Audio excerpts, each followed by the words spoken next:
Hey, it's Lee. Welcome to Business Problem Solved. You've drawn the short straw again. It's me by myself, not chatting to some of the amazing guests that we have been doing. But why is it me again? Well, because I think there is something that I have not shared yet that I need to share. One of the things that we've done at Get Knowledge recently is we have started more and more to talk to people about their customer experience, increase their awareness of the difference between customer service and customer experience, and try to enable leaders and their teams to think about the interactions that they have with their customers, but not just the interactions they have with the customers, the interactions they have with everybody within the organization. We do this thing called setting the stage, and we're getting people to think about the last time that they went to the theatre, the last time they went to watch a stand-up comedian.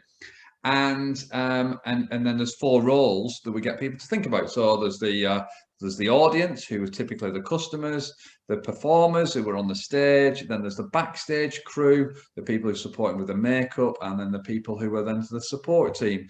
Those people that are not necessarily in contact with anybody in the audience or anybody on the stage, but they make sure the things go well, the performances go well, like the people who process the payments for the tickets, and the people that build the website, and all people who replenish the stock in the cafe or canteen or whatever it be. So yeah, so those are the four roles.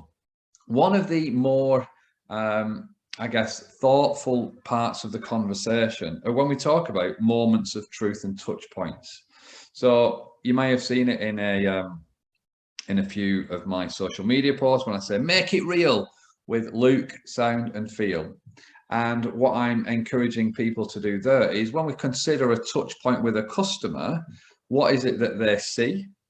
So how does it look? What is it that they feel? So how does the customer, what's the emotional journey that the customer goes on through all of those different interactions?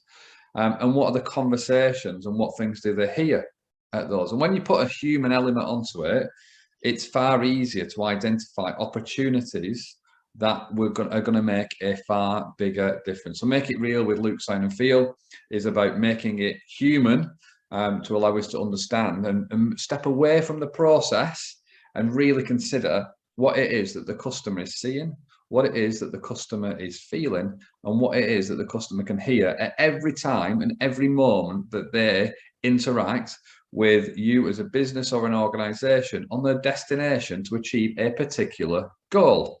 So that's customer experience, and some of the stuff we talk about. But when doing that and when setting the stage, there's a realization in people that they have a role to play in this with other customers. So a leader, it could be argued that some of their customers are the people that work for them. So some of their team could be the customers. So when you then overlay the make it real with look, sound and feel, and you think about all of the different interactions that a leader has with their team, what does that mean? And what could they do different to help create an environment that an employee flourishes in? So make it real with look, sound and feel helps from a customer perspective. It also helps from an employee perspective as well. I was facilitating a 8-hour training day last week, and somebody mentioned that they'd been to another location. So they work in a national organization, and they went to another location, and there's a piece of rubbish on the floor. They walked past the rubbish twice in 2 days. That rubbish was still there, and they said that in their place that wouldn't happen, but in this location it did happen. And I asked, what is it that stopped you from picking up that rubbish yourself? They said, well, it's not their location. It's not in their control. It's not their location. So why should they? And then when we think about that as an answer, and we think about us as leaders and how we are perceived, then the shadow that we cast is potentially very huge. Because if somebody else in that other location knew you or knew this person as being a leader from another another department, from another team, from another location. They saw you look at this piece of rubbish, walk past it, and refuse to pick it up. Then you are encouraging that to be the standard that is acceptable, because that is the shadow that you're casting, and it's making it acceptable to just walk past rubbish.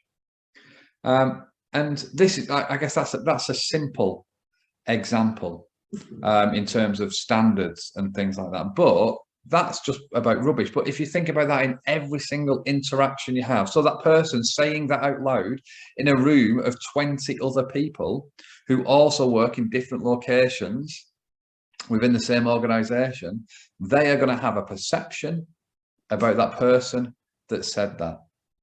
That perception is then going to be carried through.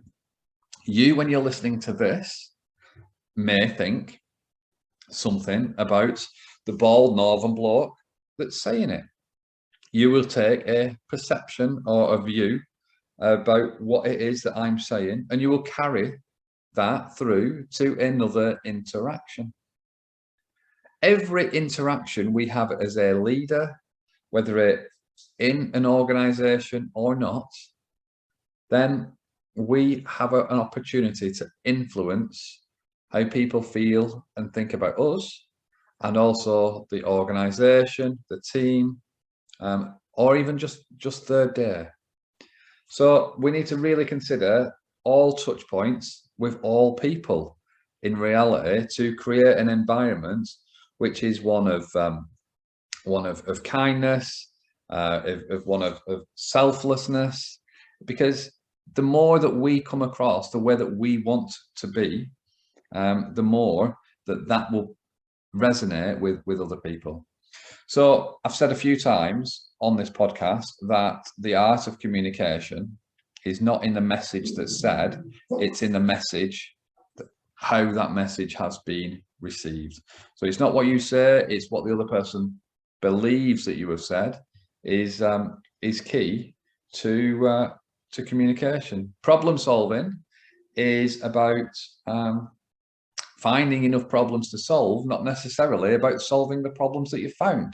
If you've got a system that automatically finds problems, not a computer system, but a mechanism that in an environment that allows people to raise their hand and escalate things that get in the way, then that is a far more successful problem-solving system than just firefighting and reacting.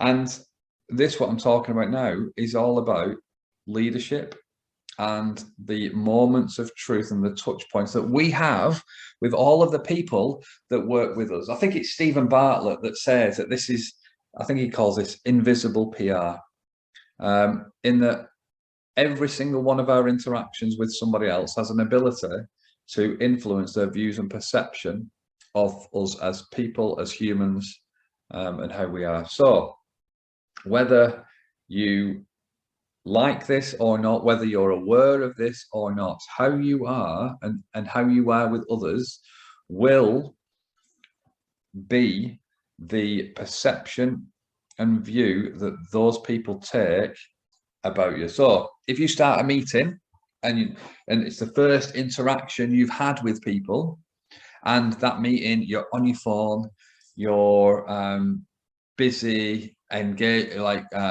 busy emailing while you're in that meeting, and there's other people in that meeting that have never met you before, how do you think that they will feel about you?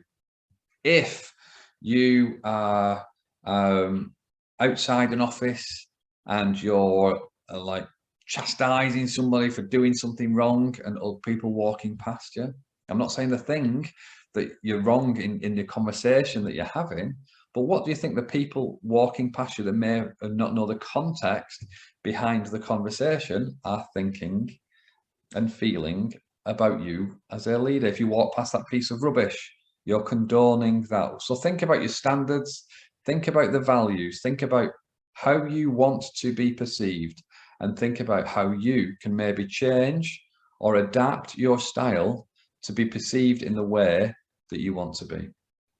Everything we do fundamentally is about building trust. If people trust us as a leader. If people trust us as a colleague, as a peer, then they have confidence in us to fulfill the role that we are trying to fulfill.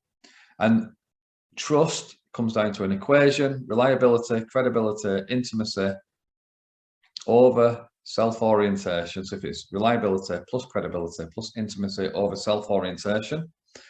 So reliability, doing what you say you're always going to do. Credibility, have you trained, or how does the other person know that you are credible to do that? So have you got stripes and badges to show that you've done it, certificate on your fridge?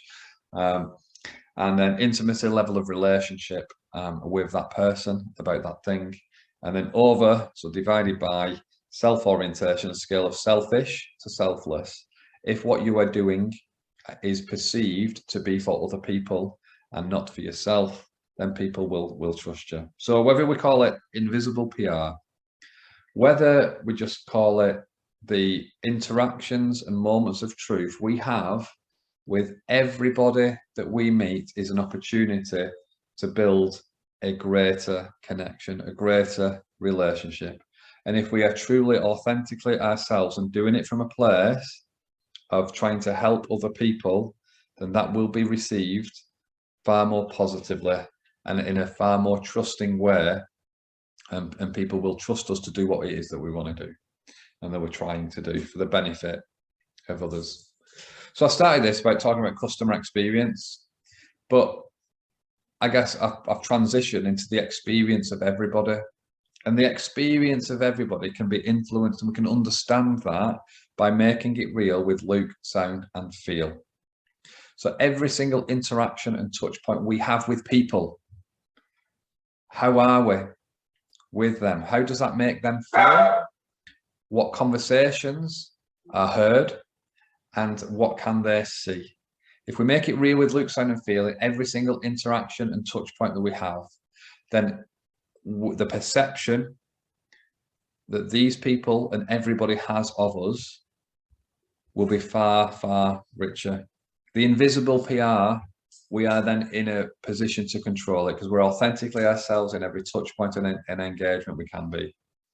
So I think I started talking about customer experience, finished talking about, I guess, employee experience, and just us as leaders really consider the touch points and the moments of truth that we are having with our people, firstly, and how does they make them feel? What things do they see? And the conversations that they hear, and how are they leaving that moment with us? And then consider the moments of truth that we have with anybody that could be seen by anybody. And what do people see? How does it make people feel? And what things do they hear? And then that is, with that awareness, can allow us to be a more effective leader and really create environments that enable other people to flourish, because we're doing all of these things from a place of selflessness, not selfishness. And if we try to make people feel amazing, they can be amazing. If we try to say the things that are coming from a place of helping the other person grow, then that'll make people feel more positive. Even if it is a challenging conversation, if the reason and intent is there to do it for the right reasons, then people can see that, people can feel it, and people will be hearing that. So as a leader, we can learn a lot from customer experience. We can learn a lot about just being an amazing human being. And that's what I wanted to share with you today. So make it real with look, sound, and feel is not just about satisfying the customer, adding a human element to the customer journey on the route to achieving a particular goal or destination. Make it real with look, sound, and feel works for every single interaction that you have with the people on your team and the people that you will meet today after listening to this. You just don't know who's watching you do what you're doing. Have an amazing week, and I look forward to catching up next.